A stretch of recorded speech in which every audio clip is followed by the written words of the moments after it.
This video is sponsored by Aquashine Exteriors, professional jet washing and cleaning services across Bournemouth, Christchurch and Poole, including Dorset, Hampshire and Wiltshire. Are you feeling it's time to get that driveway nice and shiny for when you come home? Or are you wanting to get that guttering tidied up and spotless again? They deliver this, plus much, much more. Please head into the description below where you'll find their details for their website, including the socials, Facebook and Instagram. You also need to find their before and after portfolio. You can also call them on 07503 998 088 for a free quotation. Don't wait till next week. Don't think you'll do it another day. Pick up the phone, give them a call, check them out. Hello and welcome to Cherries Red Army. Thanks for joining me and John for this full-time reaction to what was Crystal Palace 2, AFC Bournemouth 0 at Selhurst Park. To subscribe to the channel, hit the like button and use the interactive chat to tell us how you're feeling after that full-time whistle. And if you're watching this on replay, do tell us your thoughts in the comments. John, we're going to go into it. We're going to spend some time looking at those lineups and the match action. You saw it. I've got some information, but how are you feeling straight on full-time whistle? Don't want to be doing this, to be honest. That's how I feel about this. It was so bad. It was I was fortunate enough that I really didn't catch much of the reverse fixture, which I know was one of our worst performances of the season as well. And this was the worst performance I remember from a Bournemouth side in years, in terms of just the inability for most of the players to do anything basic right. And combine that with whatever the plan was, clearly wasn't working from within about 20 minutes. You could tell it wasn't going to work. So there was, there's, I don't want to be overly negative when we are basically safe. And I do think that I worry that I'm going to sound like a fan whose team is about to go down and just kick off. But obviously that's not the case. But I do think that there is a lot to be frustrated about with that. And I have my sympathy goes out to the fans that were there, because I certainly wouldn't have been there past, I don't know, maybe the 60 or 70 minute mark. I would have been long gone for the train home by that point. And I think some did leave early. I have seen some tweets out there saying had enough. There's not really any good tweets out there today, but we'll dive into it. Let's just look at that Premier League table that has Crystal Palace on 43 points, still in 12th, and Bournemouth are still in 14th on 39. If there is a shining light, and the weekend has been saved, John, Southampton are relegated and will be playing Championship football next season. Yeah. At least that's something for us to shout about, I suppose. That's not sort of how we want to see out these reactions, but it is a positive, even if it's not involving us at St Mary's. Yeah, I mean, I'm not like a lot of Bournemouth fans that see Southampton or want to have that as a main rivalry, because they will never will. But heck, you know, it means that there's some other teams that we'll have to beat this time around. Unfortunately, it would have been great for them to stay up, because it would have been nice to get another 4 to 6 points. It would have been nice to try and get 4 or 6 points off them next season. But yeah, turns out they're going to have to rebuild down at the bottom and down in the Championship. And I don't know, it'd be interesting to see whether we see them, we play them again the year after, because I'm not too sure whether they'll necessarily have the opportunity to get back up straight away. But we'll never know. That's for them to worry about going forward. Yeah, get those thoughts in the chat. Then the chat's going to be open during this match reaction that's live on YouTube and Twitter. And John, look, we went into this game pretty positive. I know we lost to Chelsea last week, and that was Chelsea's first win in 8. They drew today against Nottingham Forest. We'll look at the rest of the fixtures and scores in the Premier League later on. But we went into this looking for 4 away wins in a row. But I was worried that we hadn't scored against Crystal Palace in the last 4 fixtures against them. Today makes it 5. That little run of being really good on the road, if we had got a result today, we'd have been better on the road than at home. But currently, we're as good at home as we are away. But we did go into this quite positively. The fans were quite positive, looking for a nice away day. And before those lineups come out, everyone seemed to be in good spirits. Yeah, I would say so. I mean, it was a match between two teams that was safe. One mathematically so, one not yet officially, and for us, but we basically are. So there was nothing riding on the game, and you kind of think maybe that might lead to something manic like the 5-3 we had a good few years ago against them. Ideally, we obviously wouldn't want to lose, but that was a game where basically just anything goes because neither team is all that fussed. And that was sort of what we were hoping for from this one. I reckon something fun, something expansive, being expressive, and that was the hope. But it wasn't quite what we got. Yeah, let's try and do this the other way around because there are some stuff in the comments that are coming through. Let's just confirm then it was 2-0 to Crystal Palace. Eze got both goals for them. He's their top goal scorer. The disappointing thing for me, John, is no shots on target. That's what Sean said here. Not for the first time, no shot on target again. Even when we beat Wolves a few months ago, we only had the one shot on target. That's disappointing. That's where fans get frustrated when you don't really lay a glove on a fixture. I have said many times, I don't expect us to win every game, John, but I expect us to perform, show heart, put ourselves in the fixture. And if we lose, we lose. We know we're not going to probably play in European football and touching those heights just yet. Maybe the dream is further down the road, but not laying a shot on target, not really sounding like you're in the fixture. That is unacceptable. Yeah, no, I totally agree. And I think that there's every member of staff, every member of playing staff have all got something to that they really need to look at what on earth they were trying to do from that game. Because the setup was somewhat odd in terms of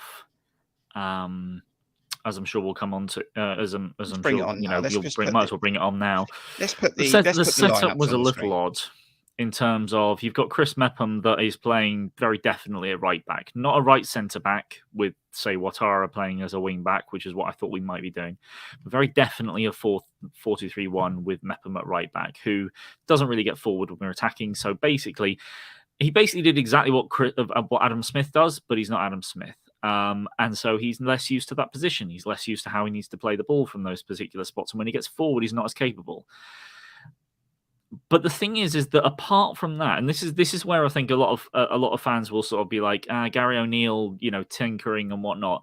You can look at it as some kind of experiment for whatever he wants to get out of that. Personally, I've got no idea what on earth he's trying to get out of this experiment by not playing a right back at right back when he has two on the bench. That's weird. But ignoring all that, that front six is the exact same front six that has been playing fantastically for us recently. That change at the back should not affect how poor basically every single one of the players that stepped on the pitch were today. Joe Rothwell, far too negative and a lot of poor touches. Lerma didn't really do much wrong, but he wasn't really involved all that much in the build-up. Ouattara could barely get the ball and he was completely locked out of the game by Mitchell. Philip Billing was diabolically bad, just shambolic from Philip Billing. I've never seen him play worse than that. He looked like he had nothing to do. It was just walk in the park and occasionally he got the ball, but it was terrible.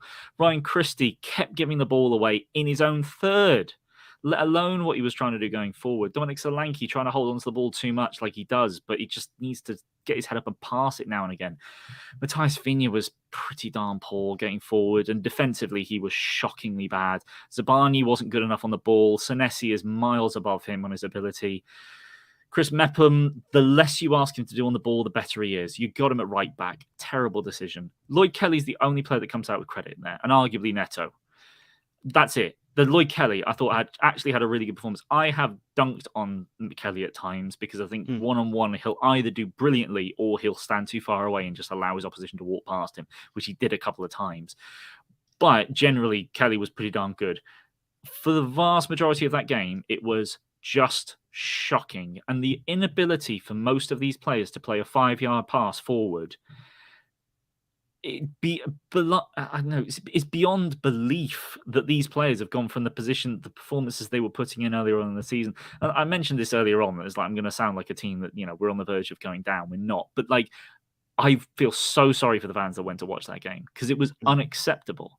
from a Premier League side. They looked like a bunch of year 11s that had seen what Premier League players do and given it their best to do it, and couldn't get anywhere near the quality needed. And I don't know how 9 players out there all managed to be as bad as they were. It's just incredible that all came together to produce one of the worst performances from a Premier League side, let alone Bournemouth. One of the worst Premier League performances I think you'll see this season, if not going back a good decade. It was that bad. It really was. That lineup felt to me a little bit like Southampton a few weeks ago, albeit Sabani wasn't in that lineup, but Mepham was, because Stevens wasn't allowed to play. But you had Tavernier in there. And Tavernier was asked to play like a right wing back role. We know that Tavernier is versatile. He's played left wing back. He's played in the centre. He's played cam. He's played right wing back. And I'll go into this in a little bit more detail in a moment when you look at that run of results where we picked up really good points and saved our seasons. But again, you're trying to put players in positions. And is it because of the goals we conceded last week, John? You've got Jack Stacey. You've got Adam Smith on the bench. I don't understand why Chris Mepham is setting up as a right back unless you're setting up to not get beat or you're worried about Crystal Palace. Now, I know Crystal Palace have become a better side under Hodgson. They're still in a similar form to us where they win matches, they lose matches. But that doesn't feel like it's a team that's ready to have a go at Crystal Palace on the road. We've come off the back of 3 wins away. And is that potentially then, John, coming into my head, causing our problems when we get on the ball because the side's being set up and asked to maybe be a bit reserved early on, and then we're just making mistakes, and then we're not being expressive, and then we're not playing the ball well? Is that it?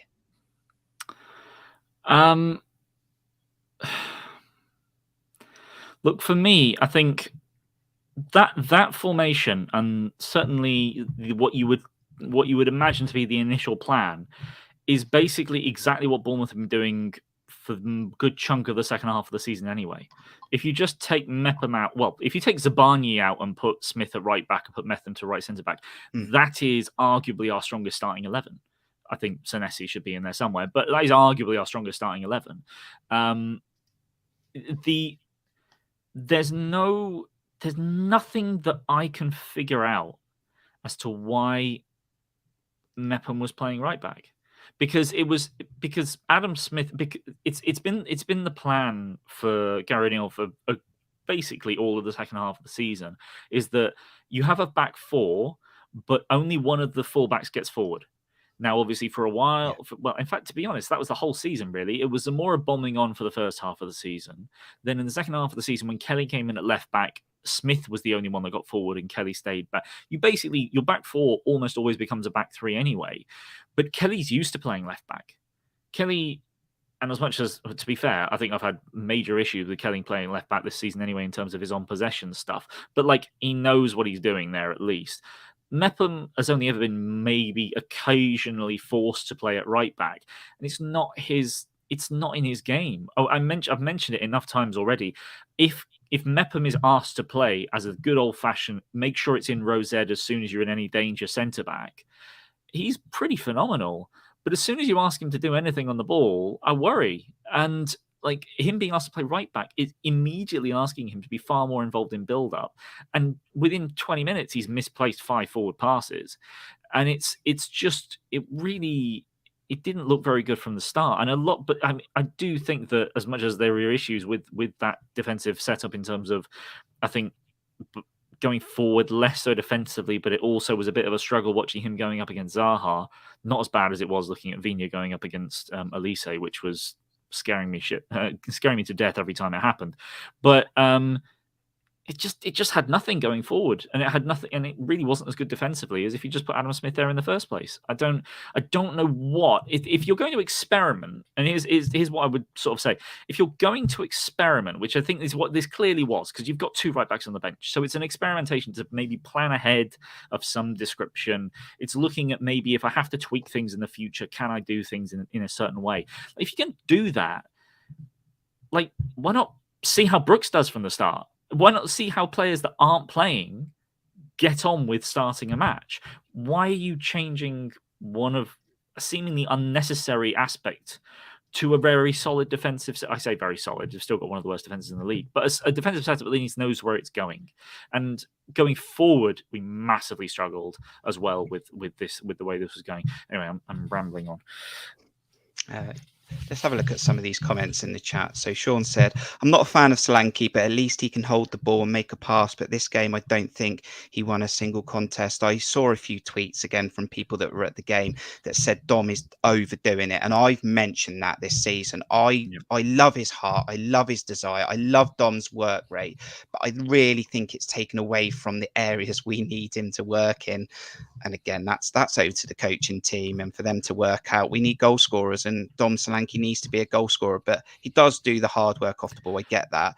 Luke also says here, second worst game of the year. I think you mentioned this as well in a tweet, John. Palace at home worst, but maybe only because we know we're safe. Yeah, both Palace games. I think Southampton was terrible. The first half against Fulham. The Brentford game, although it was 0-0, it wasn't a great spectacle, but maybe not worst game. But there have been Chelsea first half was pretty bad. There are enough games in there where we've not been that great. And Deal Doe here has also said we'd like to see Brooks play again from the beginning. Now, John, I did put out a tweet on Cherries Red Army to ask for the fans 3-word match reports. Not sure if it's going to look pretty. I don't know if you've got one that comes to mind, but you can tell us yours in a moment if you do.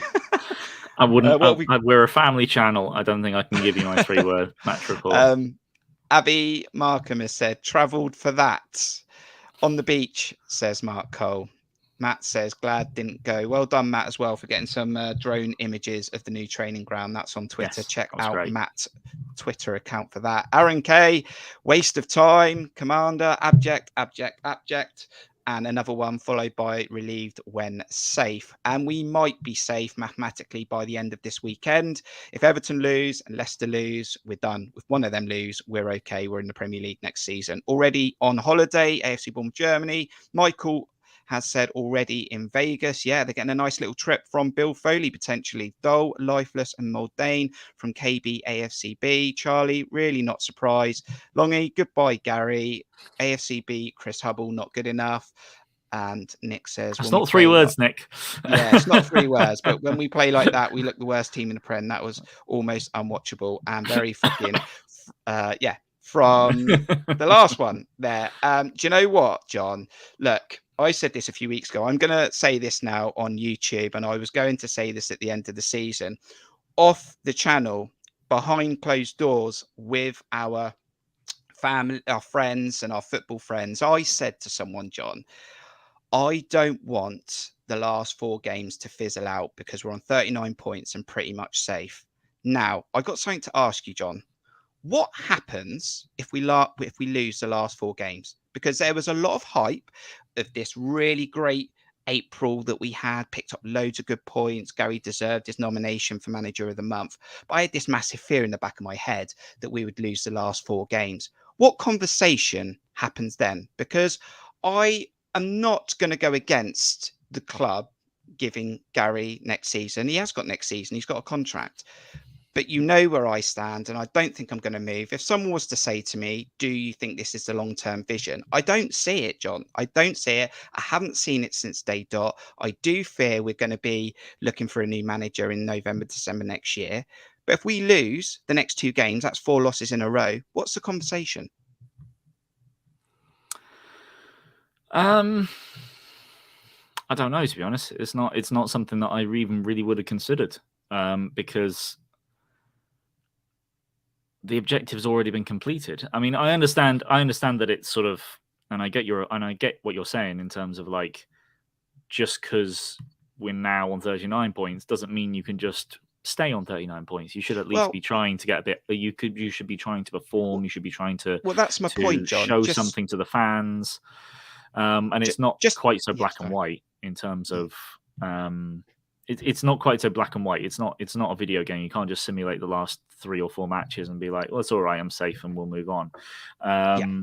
So I get what you're talking about. I am a little bit more... I'm not really all that fussed, really, but I do get what you're saying And I do agree that it would not reflect well on his ability to motivate the players and to set them up in a position that he's in now. Because as much as the tenseness, the vulnerability is gone, because he's already publicly come out and said that we're safe, and I agree with him. But that Chelsea performance I thought was a pretty good performance, and I think we were a little bit unfortunate not to come away with at least a point from that. But when you come to this performance, which is, as they would always say, the next game is the most important one, this would be something that would maybe worry me a little bit. But as I was mentioning to you on camera, I do think that if it was an issue where you had like 3, 4, 5 players that maybe weren't at 100% in a game, then I could maybe square it at the managers to say you need to identify that and take them off after half an hour, or maybe at half time or something like that. If I could, I would have substituted 9 players at half time today, and unfortunately you can't. And it was that bad. So there was an element of, okay, I understand that, yes, he needs to be able to motivate the players, and if he can't, that can become a worry. But at the same time, you do need to mitigate a little bit for the fact that there's a hell of a lot that goes on behind the scenes, and the kind of pressure that's involved in the atmosphere of being in a relegation fight. And when you're suddenly sort of like relieved of all that, I think it can be a challenge for even the best of coaches to be like, I've pushed you all season to be at this point, to reach this level, to get to this mark, and we've done it. And then you go, okay, well, now I need you to go again. It's like, well, okay, but we kind of did it. So I do agree to an extent with what you're saying, but I do also feel as though if you've got such a high pressure environment where an achievement has been, where an objective has been aimed for, when that's achieved, it's a bit, I don't know, things do change. Things can't be exactly as they were, because the environment does change in that situation. But I do understand where you're coming from. I do completely understand where you're coming from. Yeah. So final thought on that. Look, Gary's done well. Look at those greens. Look at the ticks. Look at the 3 points. Look, AFC Bournemouth 1, Liverpool 0. Great result. You beat a big team. We beat a big team, and Liverpool, look, they weren't great at that point. They had lost 6 on the road, but you got the win. We went to Villa and lost. We turned it around against Fulham in that second half. We obviously didn't play well against Brighton. Leicester away, they were obviously having their own troubles. Great result at Spurs, just sacked Antonio Conte. There's some, as I'm trying to say, John, there's some poor performances in there against West Ham where we don't turn up. There's Southampton on the floor. There's Leeds that were struggling as well, looking for a new manager, and obviously Chelsea as well. When I look at that though, John, when I look at it, I look at the results where we've lost, and bar Chelsea, 3 of those teams were in form, and we really struggled, and we didn't even score a goal. And when you look at the wins, although you've got to beat the team in front of you and they're still big wins, we almost got some of those teams at really good times for their own internal issues. It was like the best time to play them. You've still got to get the results, John. But that's what I'm trying to reiterate, because I know the media do thrive on those moments, and they say, look at what we've done, 15 points in April, and it's great. And they'll always look at that because it's just what's on paper and it looks amazing. But when you break down the finer moments like we do, we know there are tough moments in those games that we didn't manage very well. And that's for us to try and do better next year, I suppose. But I think it's only fair that you look at the good, 100%, the positives, but then you look at the moments and you think West Ham in form, didn't match them. Brighton in form, didn't match them. Villa in form, didn't match them.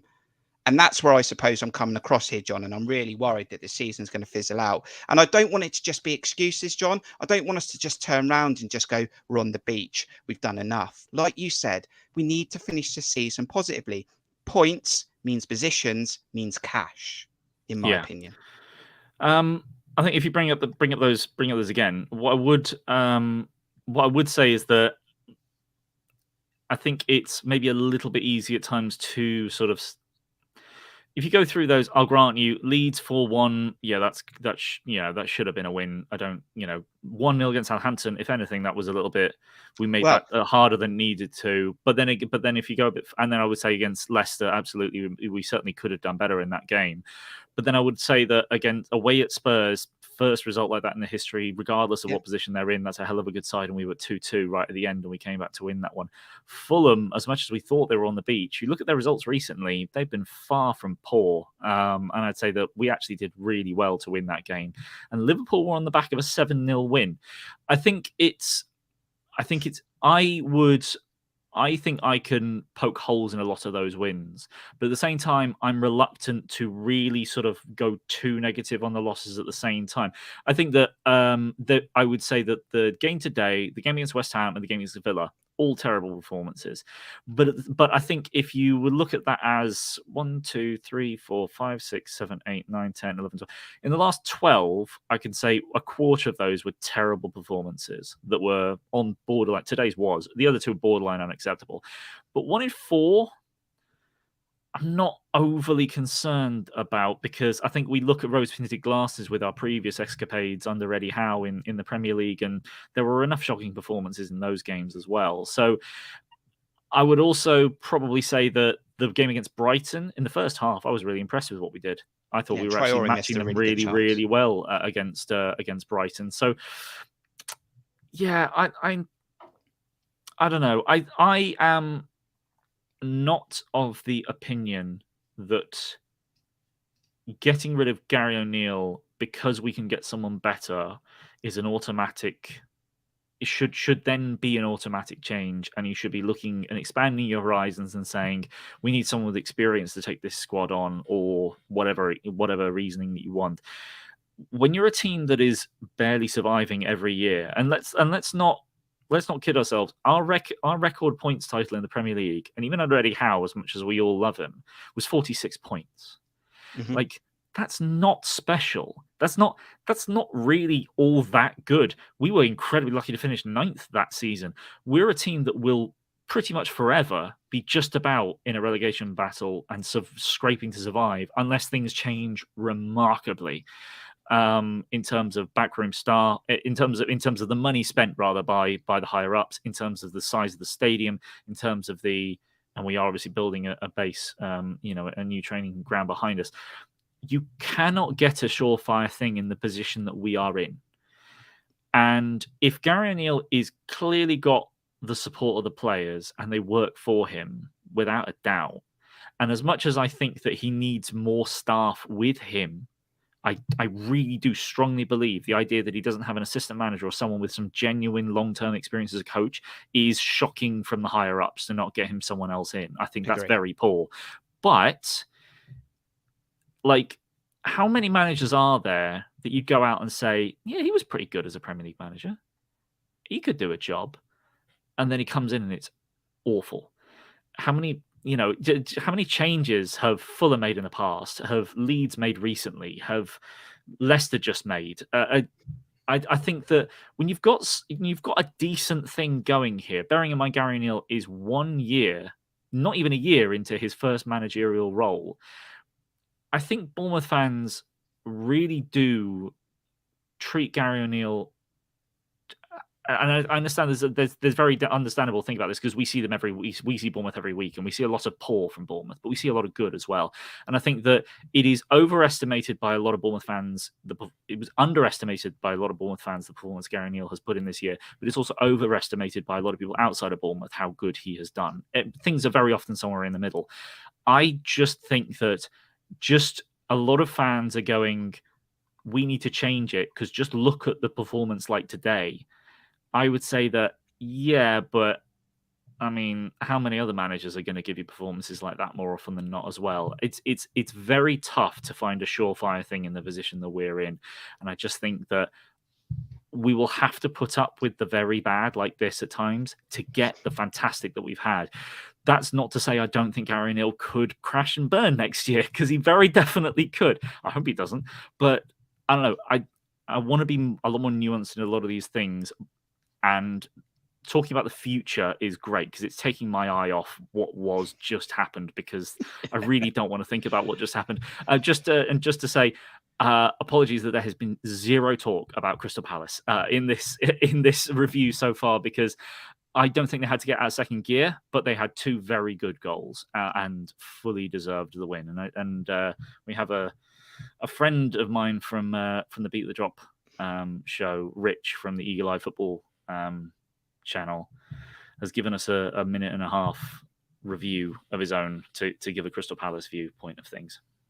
It's not hard. It's finished here. Palace 2, Bournemouth 0. It's Rich from Eagle Eye Football. And Strollin Park, in all honesty, really, really easy game of football, in my opinion. I don't know whether Bournemouth were on the beach or we were just too good for them. I think it might be a bit of both. But we dominated possession. I don't think they had a shot in target. It was just obviously, it was one of those games where we just needed to get the first goal and then things will open up a bit more. But other than that, yeah, let's talk about the goals itself. First goal, unbelievable build-up. You know, great passage of play. Wolf, some great skill in there. I think Eze did a Cruyff turn in the middle of that as well. You know, and then Ayo, I don't know if he meant it, but he kind of flicks it in Ebb's path, who smashes it in with his left foot.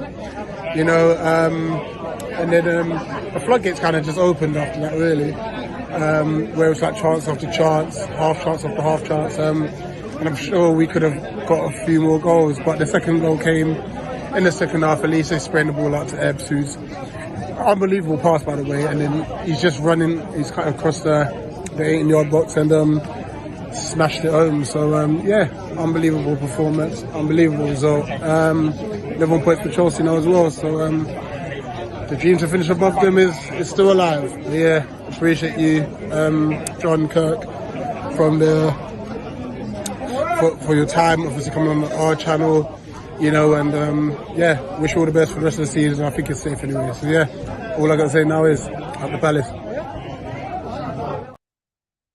Thank you to Rich there from Eagle-Eyed Football. He'll be happy tonight. They won 2-0. And we're going to look at the other fixtures results from the Premier League, John, and we'll see out this reaction stream. There is another comment in the chat, though, that I do want to quickly talk about from AFC Bournemouth, Germany. Thoughts on VAR incident on Lerma. I've seen a clip on Twitter. We haven't had much luck or much given to us this season from VAR. No penalties yet this season. You saw it. Thoughts? I'm really confused on this one, to be honest, because I think that it's if you show that out of context, you kind of thinking, well, I mean, the police ought to get involved in this one, surely, or like it's bordering on assault in terms of like he literally did just punch him in the face, but it's so like not within what is typical of football that it's just so odd that really the sequence of events, I don't know how he's not got a red card for it. It's confusing to me because I just kind of think, well, it's an accident and it's scuffling around in the box. That happens all the time.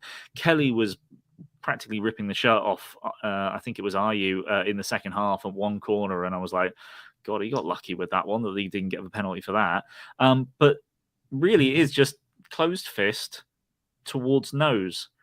I'm just to be honest, it's confusing me because normally I would expect a red card for that. But at the same time, it looked like it would have been an accident, so I'm not sure whether it should be. But he did punch him in the face, so I don't know why it's not a red card. It baffles me, that one, because it's so outside the regular realms of football. I don't know how to react to it. A red card, 100%, says Alan. Right, let's just take a look at those results in the Premier League so far this weekend. It was Leeds 2, Newcastle 2. Eddie Howe's got to do a little bit more work to get that Champions League football confirmed. It was Southampton 0, Fulham 2. That means Southampton will be playing Championship football next season. Maybe not James Ward-Prowse, though. Chelsea 2, Nottingham Forest 2. So Frank Lampard's home form again struggles, and Forest pick up another point. Maybe they are going to survive at the death. We'll have to find out in the next couple of weeks. Aston Villa 2, Tottenham 1, Manchester United 2, Wolves 0. We got Man United next week at Dean Court. We'll get all the preview content coming to you. So make sure you check out the channel, check out the socials, follow the channel, hit the notification bell. And it was Crystal Palace 2, Bournemouth 0.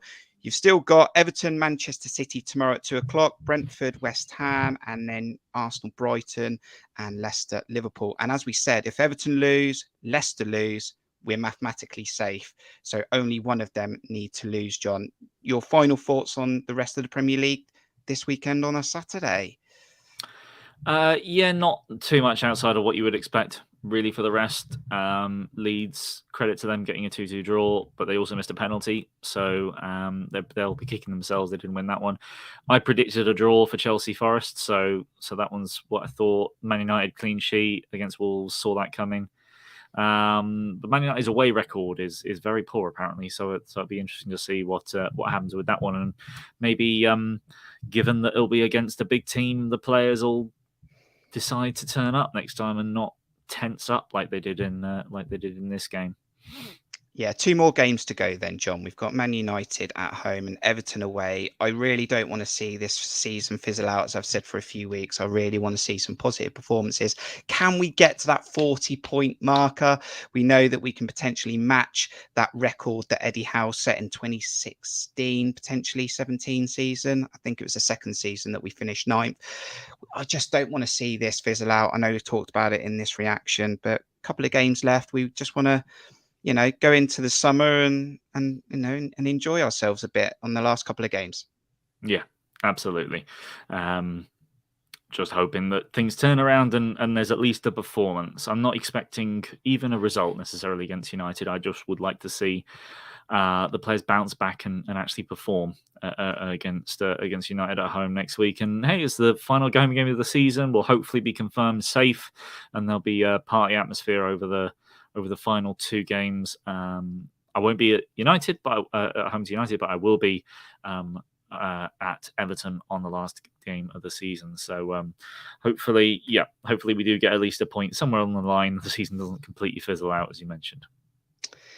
Do subscribe to the channel. Do hit the like button. We're trying to head towards 1.6k. Do get your match reaction thoughts in the comments if you're watching this on replay. Thank you to our monthly members for your contributions towards the channel that helps towards these live streams. You can become a member or donate at buymeacoffee.com/Cherries Red Army. John, thanks for joining me on this match reaction. Hope you try and enjoy the rest of your weekend. Southampton are in the Championship. I'll just say it one more time. Yes, I will. I'm off for a couple of days, so on Monday and Tuesday. So I've got a nice long weekend where I'm going to be taking some time to chill and play some video games or something like that and relax for a bit. I will enjoy that. But I hope you have a good rest of the weekend as well, Kirk and everyone watching. Thank you very much. And thank you to you, the fans, for checking out this match reaction. If you're travelling back from Crystal Palace, have a safe trip home, and we'll go again next week with 2 games left in the Premier League. But thanks for checking this out. Do hit the like button. We'll see you on the next one. Up the cherries. Up the cherries.